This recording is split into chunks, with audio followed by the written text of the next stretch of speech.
And do you think in the next year as well, in parallel to the success of chess, that you will all improve your individual games as well, Benny?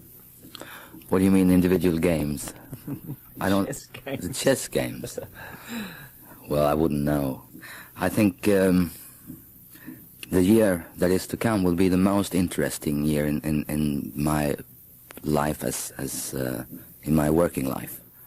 Because I know there will be so many things will happen. And no matter if this is a success or not, I still think, and we talked about that earlier, that this piece is, when I listen to it, which I've done once through it all, the deepest track it leaves is the whole piece is much better than if you take one excerpt. If you listen to Bangkok, fine, good, nice pop tune and all that, but I think the whole piece together is what really matters, and what leaves you with something more than just hearing music or watching people on stage. And so I think, therefore, that if this record is not successful, I still think that it might be possible to put it up on stage, although we would not have the power to do it, perhaps, because we would all be very disappointed. Tim mentioned some regrets that his working partnership with Andrew Lloyd Webber had come to an end, but optimism about the other things that he's done since, working with you and Björn, with Stephen. Do you have, in a sense, looking back on your own life as a musician, composer, the same sense of regret about ABBA finishing, and in another sense, the same optimism about the future and changes? Well, as I see the future, not knowing at all what I'm going to do, or what Björn is going to do, or Tim, for that matter, I can't say that there will not be another ABBA record, because maybe we'll do that. Maybe that's what we should do in a year from now. I don't know. I mean, if we all four feel like doing it, why shouldn't we? As long as it's not getting pathetic. Pathetical? Pathetic. Agneta and Frida are both working very much on their own solo careers now, recording and releasing albums, and being met with some success with them, marginal success. I don't think they've had the same kind of success that they would have had as members of ABBA. Do you think that that will draw them further away from the concept of you coming back together as a four-piece band and doing more songs? Well, I should think that if they had the same success on their own as they've had with ABBA, they would probably continue doing their own thing. Who wouldn't? And this is actually one of the reasons why we may not make another ABBA record again. You see what I mean? Because I enjoy very much to do new things like this musical or whatever comes in your way. I mean, it's always a challenge to do things that you think you bite off more than you can chew, yes? And you still can... This has been a lot of work. And I must say that from the beginning... From the beginning, I thought that I had a very clear view on how this all should be. That has slowly but surely changed. It is not what I thought it would be, but I think it is much better than I thought it would be originally. So when you live with a thing for such a long time, you carry through thoughts, and when you have partners to work with, that is not as boring as you're used to. It helps you, and it gives you power and a will to meet new challenges. When you see that you could do it, it's there and it's good, and I'm very proud of this work.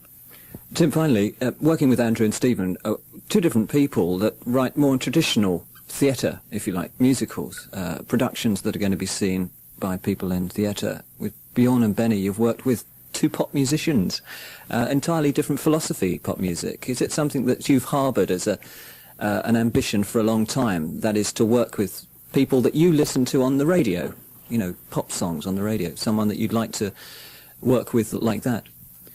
Well, I don't think it's accurate really to say they are pop musicians. I mean, when you hear the whole piece, when one listens to the whole piece, I mean, I think if you didn't know it was by Björn and Benny, you would say it's written by a composer who has many sources of inspiration, one of which could be ABBA.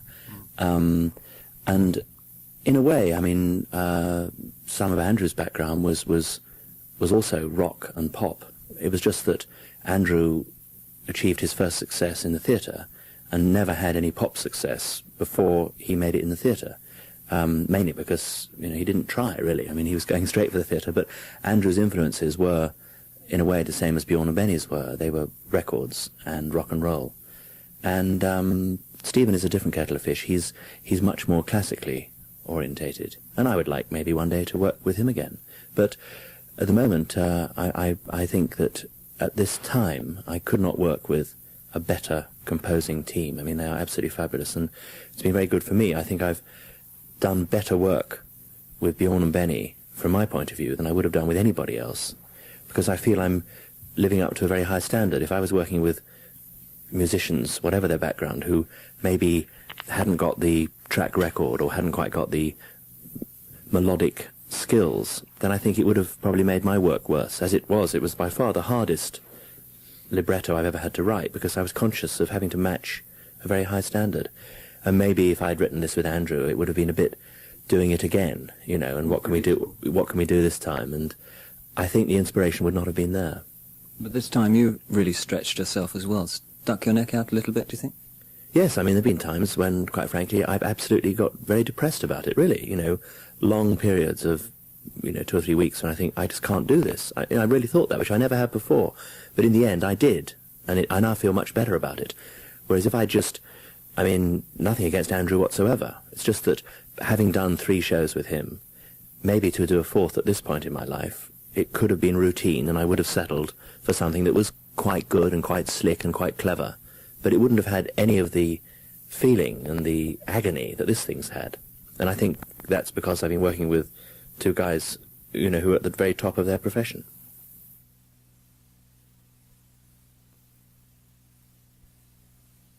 Well, quite some time ago, before I ever met Björn and Benny, I'd had the idea of doing a musical which involved the East-West conflict. But I didn't want to do a thing that was a nuclear Holocaust type project. I was just keen to tell a story about people caught up in the problems of East and West. And sometime after that vague thought, maybe 3 or 4 years ago, when reading about, I think, Korchnoi and Karpov, because although they're both Russians, Korchnoi was representing the West, having defected from the East, I suddenly thought, well, chess is a very good basic scenario for an East-West story, because it's small in the sense that you can get involved with real people and you can tell a fairly intimate story, but yet the issues behind it are large. And so I wrote, totally on my own, a very, very rough outline of a possible story. And I then didn't really have anybody to write the music. And by chance, when I was in New York, I heard through an American theatrical producer that Björn and Benny were thinking of branching away from ABBA, for the time being anyway, in order to write for the theatre. And when I heard about this, I was obviously very enthusiastic, knowing their work very well. And in due course, a meeting was arranged. Well, I think if you only listen to ABBA's greatest hits, just the singles, on one hearing you might be stupid enough to think it was just pop songs. But if you listen to any of the last 3 or 4 albums, and indeed the last few singles, and you listen to the orchestrations, the arrangements, the production, the vocal tricks, everything on it, you realize there's a lot more going. I mean, frankly, Waterloo was about the one ABBA record I didn't really like. I mean, I can say that frankly now. But after Waterloo, I can remember so clearly with my wife in the car when about the time Fernando came out saying, these guys are actually much better than most. It was after about 4 or 5, I thought, hang on. And if you listen to The Visitors or Super Trooper, which is, I think, my favourite ABBA album, you hear so much more. And I got the feeling, before I knew them, that there was a lot waiting to burst out, and they were a bit restricted to doing everything in 4-minute segments. And it's very difficult with their enormous popularity in the format. They were having to write mini masterpieces, which had to be sung. When you've heard Björn sing, you understand why. Had to be sung by the 2 girls. And had to be fairly instant, pop hits. Didn't have to be, but they were. But I felt behind all that, which was done immaculately, there was a much bigger thing waiting to escape. And I think they've done that in this piece. They've got the opportunity to paint on a wider canvas. Well, we had talked about writing a musical for a long time, about 5 years. And we were just looking for the right idea and the right person to do it with, because we had no experience in the theatrical field. So we were delighted to hear that Tim was interested, and once we got together, we found out we were, the same type of people, really. And it took us a year to decide, but we both of us thought he must be the best one we could work with. To start with, there was a synopsis, a short basic synopsis that Tim had written, and we tried to begin with, structure that so that we knew what kind of songs we needed and when they were needed. And so we started writing the music to that. And we gave the music together with basic nonsense lyrics to Tim, and he started writing lyrics. Well, I would disagree most strongly that chess is not a dramatic game. It is a very dramatic game, and after all, it was supposed to have originated in about the 7th century as an illustration of war. It was actually, that's how it came about. People were using pieces to illustrate military moves. So as a game, it's about as dramatic as you can get. But I understand your point. The thing is that a lot of people don't understand how to play chess, and all they see is a couple of guys pushing counters round a board. But, of course, the piece is not in any way about chess, the game. It's about chess players and the world of chess. The battles, the characters who've got to the top, and the political problems, and the feeling that the Russian character has that, to begin with anyway, I mean, his attitude changes. It's almost, as Björn said the other day in private conversation, it's almost a psychological musical in many respects. But we don't want it to sound too heavy. I mean, you don't have to understand chess. It's about people who get to the top in a field, and then the problems they face, and the field they're in happens to be chess, which, in addition to all the pressures of fame and fortune and things like that, there's the added pressure of the political side of things, because in Russia, as you probably know, chess players are about the most famous people there can be. I mean, your average chess player is revered as a hero. I mean, he can't walk the streets without being recognized. Well, that's an oversimplification, I think, but it's true to say that in all recent chess confrontations at World Championship level, there has been a really good, healthy element of out-and-out hatred, which adds spice to the competition. I mean, Korchnoi and Karpov loathed each other. Fischer loathed everybody. But they're not all evil, unpleasant personalities. I mean, actually, Karpov, who I've met twice, is a charming man, but he doesn't like Korchnoi very much. Boris Spassky, who Fischer beat, is a charming gentleman, and like a gentleman, he lost. That's the only song in this piece that we've had before we met Tim. I think the only one. Maybe we have some bars here and there, but... And I always wanted to record an anthem, but there was never room for it, right? It would be corny if ABBA would sing an anthem for no reason at all. This is no anthem in that respect, but to me it's I don't know how to describe this. I think it's the essence of what the music is in total of the whole thing, I think. To me, personally. No, not really. I mean, it's a song on its own, and that is not repeated anywhere in the rest of the show. It's not like that. It's just, I feel that the essence of what's happening to those people, all of them actually, at least three of the three major parts, is... The heart of that is in the anthem, although it's the Russian singing the anthem, as I see it, musically. I mean, if I can make a serious point about this song, I feel that the older you get, and I'm not implying that we're all, we're all clapped out in our bath chairs, but the older you get, I think your roots, where you came from, matters to you more than it did when you were a kid. When you're 20, you are an international person. I tend to find, certainly in my case, that you tend to think more about where you came from, what you're all about, and that's what this song is about. I mean, the Russian is leaving. He has left his country, but in another sense, he can't ever leave his country. It's very much different, and it's much more freedom, actually. We found that we could use almost any good idea that we came up with, whether it was classical or even semi-jazz. There was room for it in this, which there wouldn't have been on an ABBA album. So that's the big difference. In that respect, it was easier to write for this than for 4 or 5 minute format singles album. Oh, it didn't bother us in the least. On the contrary, it was fun to have that synopsis to work by. And that was what we were looking for anyway. No. I'll answer for you. Okay. Because this is quite amusing, because Björn and I thought, when we first started to talk about this project with Tim, that Elaine Page would be the perfect one to sing this role, right? I always loved her voice, and I think she's fantastic, and Tim didn't really mention it at all. So we said to Tim, without knowing that you knew Elaine more than that she was in Evita, that how about Elaine Page? Couldn't we ask her? The only thing that was against that was that she was involved in an earlier Tim Rice project, right? Yes, and if you listen to this whole piece, you'll find that her part is a very difficult one. So it takes somebody who can perform, but at the same time has a brilliant technique. And then when you look around in the world, there are very few of those. So she was the one and the obvious choice for us. Well, she plays the part of the second, or if you like, almost agent of the American player. That is her role at the beginning. She is the number two, in a way, running the American's career. But he, of course, or not of course, he happens to be a very hard man to work for. He's very neurotic. And in the end, his behavior finally drives her to leave him. And simultaneously, she has become emotionally involved with the Russian.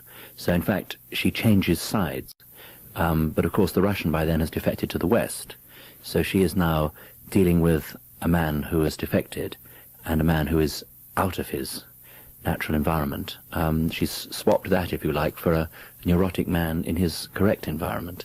So she is the key to the piece in the sense that she is the one who is emotionally involved with both of them, but in very different ways. She never had any affair with the American, even though they're about the same age. Their relationship is really more like a mother and awkward genius child.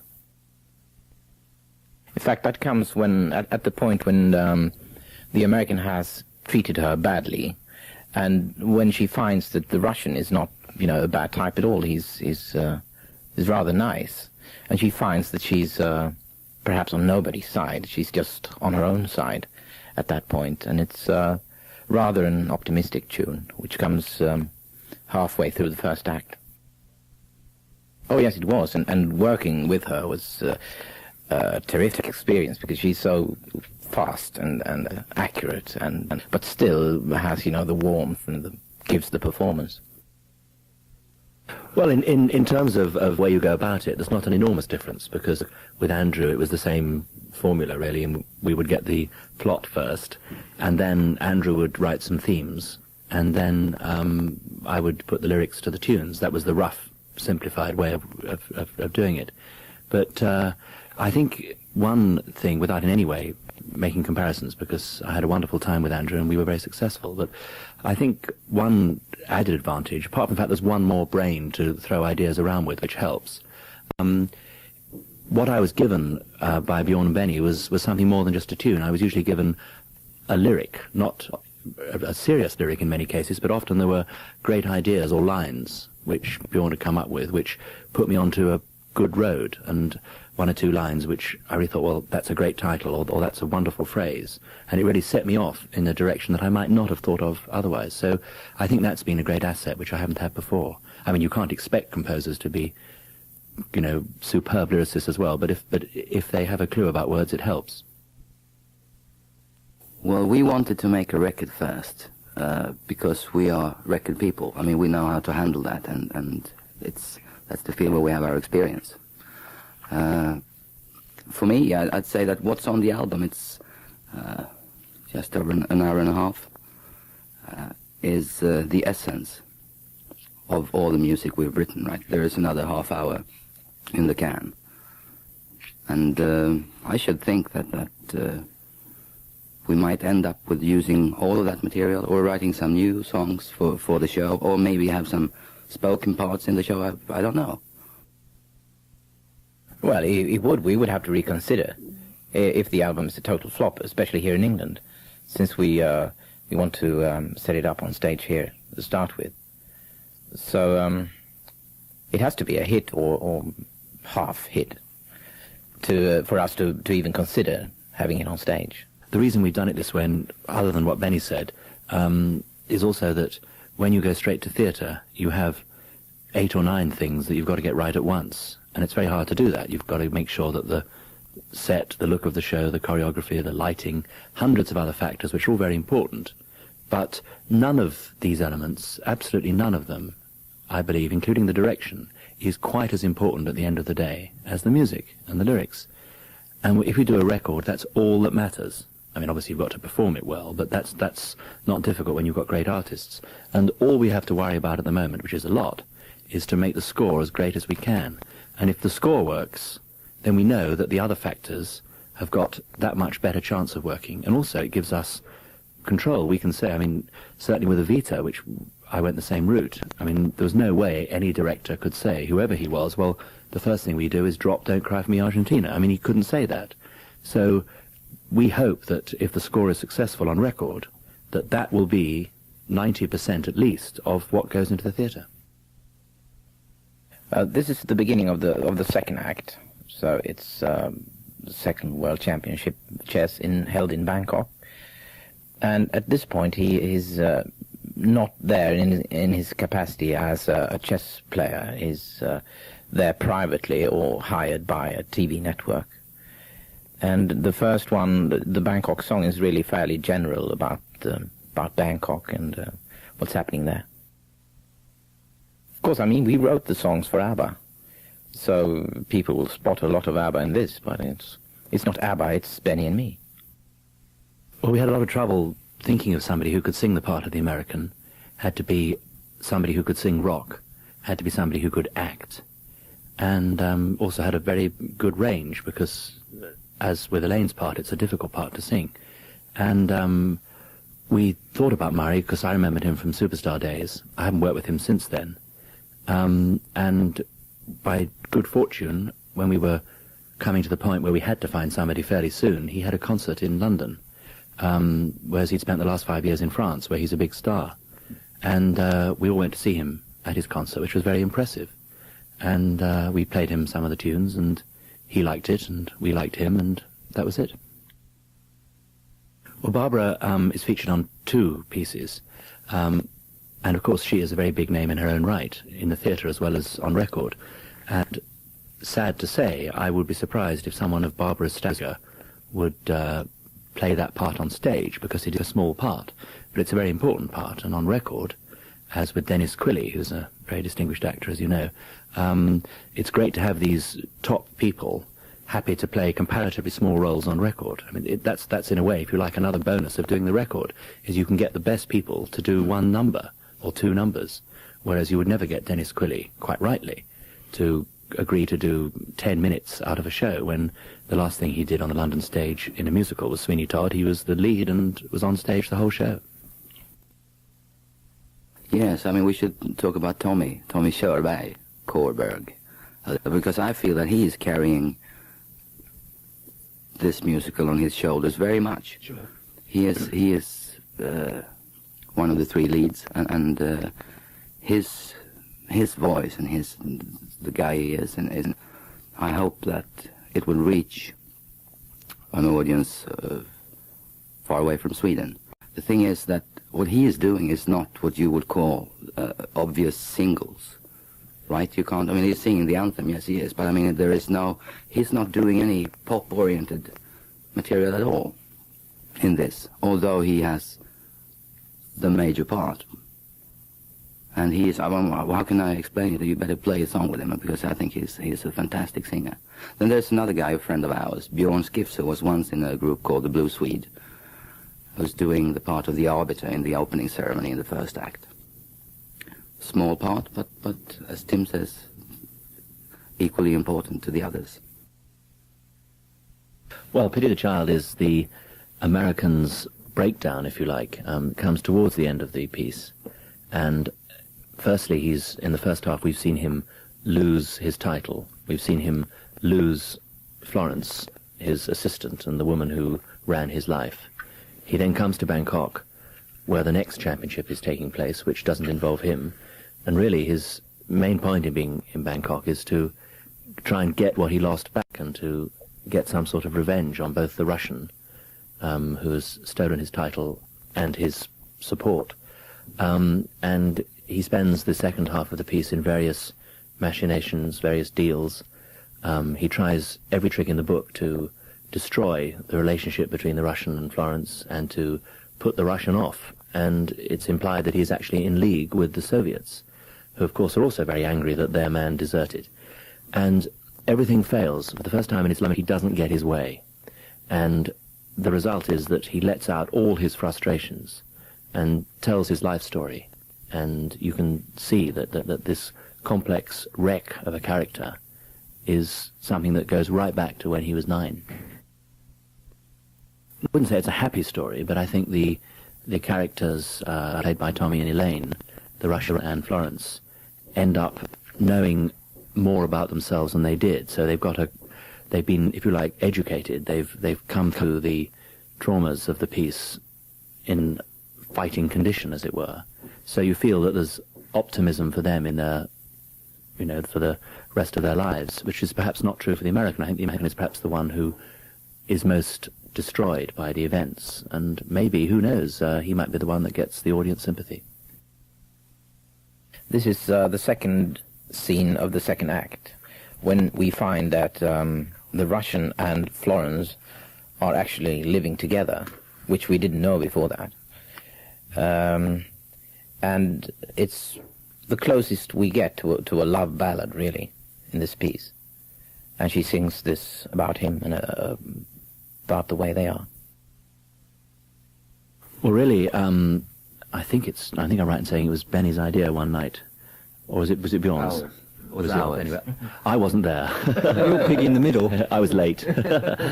But the point of the concert is twofold.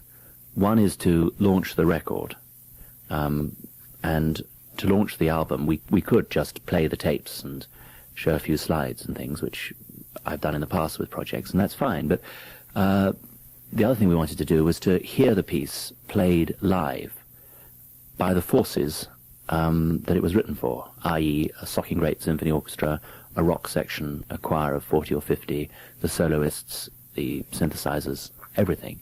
And of course in the theatre, that will, I'm afraid, be totally impossible. I'm sure we'll be able to get a fantastic sound in the theatre, and it will be a big orchestra in the theatre and a big choir, but you couldn't, for economic reasons, possibly do it as exactly as it is on the record. So it's a chance for us to see or hear the piece in its true original form. But really the main point is, I think, to introduce the piece to audiences in different cities. Well, initially at the end of October, which is when the album comes out in Europe, we're playing 5 European cities, London, Paris, Amsterdam, Hamburg and Stockholm. And it's possible that we may repeat the process, the concerts in America and Australia in the new year, but that's not definite yet. But of course such an enterprise is totally uneconomic. I mean, it's insane in financial terms to take about 200 people around Europe, but which is why for the concerts alone we have actually got sponsorship, because otherwise we would lose something in the region of $500,000, which I don't think even we can bear with equanimity. Yes, it is. Although we have the opportunity to do it at full scale, living from the successes we've had with our earlier things. I mean, we put every effort, every penny that we needed into this. And it's true, it's very expensive. On the other hand, there is no other way to fulfill your thoughts and your dreams of what this eventually could be if you don't spend all that money. I think that if a musical's good, it probably is an asset that there are other musicals on, because people, if they go to one musical, whoever wrote it, and they enjoy it, they're going to look around and say, I like that, are there any more? And I think if you come up with something good, you can have a hit at any time, but I think the fact that there might be 10 others on doing well won't make any difference if yours is good. If yours is bad, you'll flop, whatever else is going on. Well, I hope so. I mean, it's very hard to say, but as I said before, I doubt, unfortunately, whether people like Barbara Dixon or Dennis Quilley would be able to turn up and play a very small part on stage. But the three leads are all very accomplished actors. Tommy is a very famous actor in Sweden, as well as being a very successful singer. And I would certainly think that it would have to be somebody very good to replace any of them. But of course you can't tell a year ahead whether they'll be available. I mean, if Elaine or Murray or Tommy is offered the lead in something else, which is even better, heaven forbid, we can't say to someone of their stature, you have got to sign on the dotted line right now. But I'm glad to say they have all expressed great enthusiasm and interest in having the option to play the show, and I would be delighted, I'm sure we all would, if they're able to repeat their performances on stage.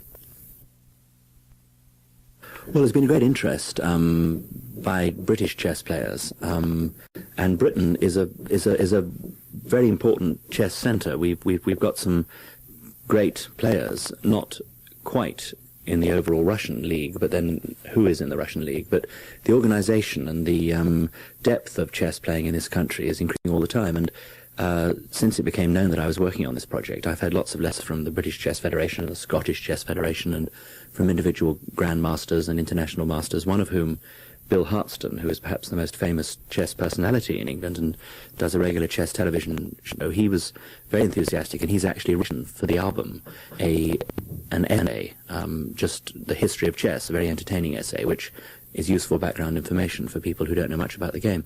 And they've all been very interested, and I've been asked to attend lots of chess functions. And I'm afraid, because I've been in Sweden a lot, I haven't had time to go to many of them, but I did go to one when Korchnoi was playing Kasparov in London, and I was asked to make the opening move for Kasparov. And he said to me in Russian, make this move, and I don't know if I made the right one because he lost. Yes, I play a little. I'm very bad at it, as Tim is, but I follow it, and I read the small notes and papers about chess, and I always did. I don't really know why, because I don't have that much knowledge about chess in itself, but I play chess myself, yes. I think there's a link between chess and music. I used to share a flat with a very distinguished concert pianist, John Lill, one of Britain's top pianists, and he was a chess fanatic and very good at it, and he used to come home at 3 o'clock in the morning from Sheffield or Birmingham, having driven all night from his concert, and he'd then put on Beethoven at full volume, wake me up and say, come on, let's have a game of chess. And I was dragged out of bed at 3 a.m. I was always on my own, of course, and forced to play against John. And not only was I asleep, he was also much better than me, so I never won. But I've come across many other musicians, often classical musicians rather than pop or rock musicians, who like chess. There's something rather satisfying about the construction of the whole piece, which almost ties in. This is a bit pretentious, but I think it's true. There's a kind of you can make a link between chess and a long piece of music. And there have been, over the years, lots of serious composers have written ballets and symphonies and concertos with chess themes. Well, what I'm sure it won't be is a chessboard with people dressed up as kings and queens and pawns. I mean, absolutely not. Alice in Wonderland. Right.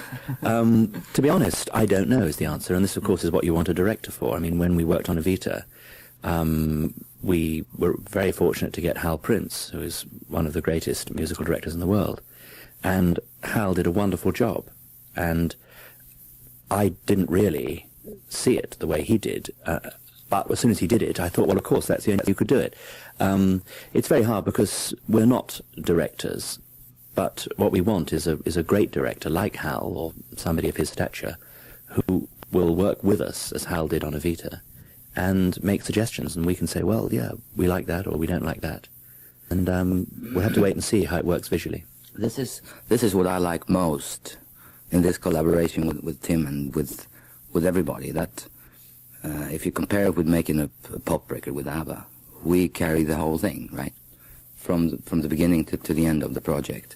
While in this case, there is another fellow writing the story and the lyrics, and there's a conductor, an orchestrator, Anders Elias, who is a brilliant young Swedish fella. There will be a director who will add things to this. There will be a choreographer. There will be a lot of people that we are surrounded by that would help this piece to become even better than we think it is, I guess. And this is very enthusiasmating. Is that the word? Yes. Yes. No. On the contrary, I mean, I really enjoy not having to do that, not having to do interviews, things like that, you know. But I'm going to be on stage when we do the concerts, because I just can't resist that, being in the middle of this full symphony orchestra and choir and doing this piece. So I look forward to that very much.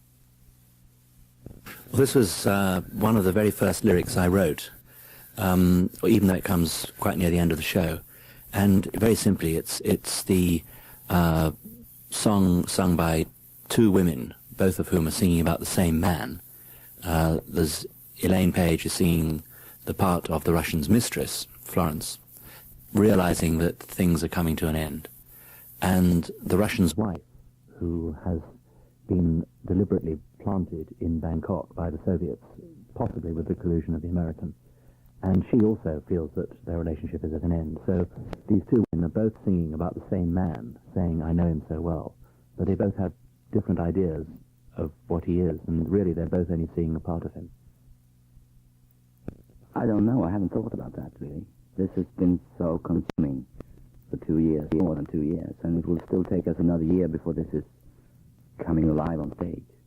So I wouldn't know. But it's obviously, if this goes well, if people enjoy the work we've done, I should think that we'd make another. I look forward to that. But on the other hand, I mean, I would like to continuously write music and pop songs or accordion songs or whatever, just to... it's the only thing I can do, and it's, what else is, what's the choice? I mean, it doesn't really matter if it's a musical that starts at one point and ends 2 hours later with consistent flow of music, or if it's just a pop tune. It's the same thing. It has the same ingredients, and it takes the same 100% effort. I think my band can never be certain of what I'm going to do next. I think about the time of Evita, I probably thought I was going to work with Andrew forever and do 10 or 12 musicals and then die. That didn't happen.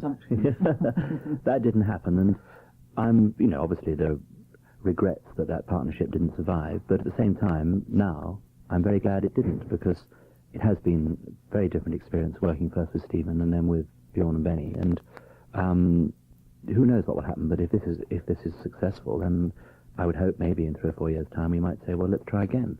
But there are other things I'd like to do. I mean, I want to do some writing of books, and pursuing 1 or 2 other interests. But for the next year, barring, heaven forbid, disasters, 99% of my time will be taken up on this project. Well, as I see the future, not knowing at all what I'm going to do or what Björn is going to do, or Tim, for that matter, I can't say that there will not be another ABBA record, because maybe we'll do that. Maybe that's what we should do in a year from now. I don't know. I mean, if we all 4 feel like doing it, why shouldn't we? As long as it's not getting pathetic. I enjoy very much to do new things like this musical or whatever comes in your way. I mean, it's always a challenge to do things that you think you bite off more than you can chew, yes? And you still can... This has been a lot of work. And I must say, from the beginning, I thought that I had a very clear view on how this all should be. That has slowly but surely changed. It is not what I thought it would be, but I think it is much better than I thought it would be originally. So when you live with a thing for such a long time, you carry through thoughts, and when you have partners to work with, that is as not as boring as you're used to. It helps you, and it gives you power and a will to meet new challenges. When you see that you could do it, it's there and it's good, and I'm very proud of this work. Well, I don't think it's accurate really to say they are pop musicians. I mean, when you hear the whole piece, when one listens to the whole piece, I mean, I think if you didn't know it was by Björn and Benny, you would say it's written by a composer who has many sources of inspiration, one of which could be ABBA. And in a way, I mean, some of Andrew's background was also rock and pop. It was just that Andrew achieved his first success in the theatre and never had any pop success before he made it in the theatre, mainly because he didn't try, really. I mean, he was going straight for the theatre, but Andrew's influences were, in a way, the same as Björn and Benny's were. They were records and rock and roll. And Stephen is a different little fish. He's much more classically orientated, and I would like maybe one day to work with him again. At the moment, I think that at this time I could not work with a better composing team. I mean, they are absolutely fabulous, and it's been very good for me. I think I've done better work with Björn and Benny, from my point of view, than I would have done with anybody else, because I feel I'm living up to a very high standard. If I was working with musicians, whatever their background, who maybe hadn't got the track record or hadn't quite got the melodic skills, then I think it would have probably made my work worse. It was by far the hardest libretto I've ever had to write, because we're conscious of having to match a very high standard. And maybe if I'd written this with Andrew, it would have been a bit doing it again, and what can we do this time? And I think the inspiration would not have been there.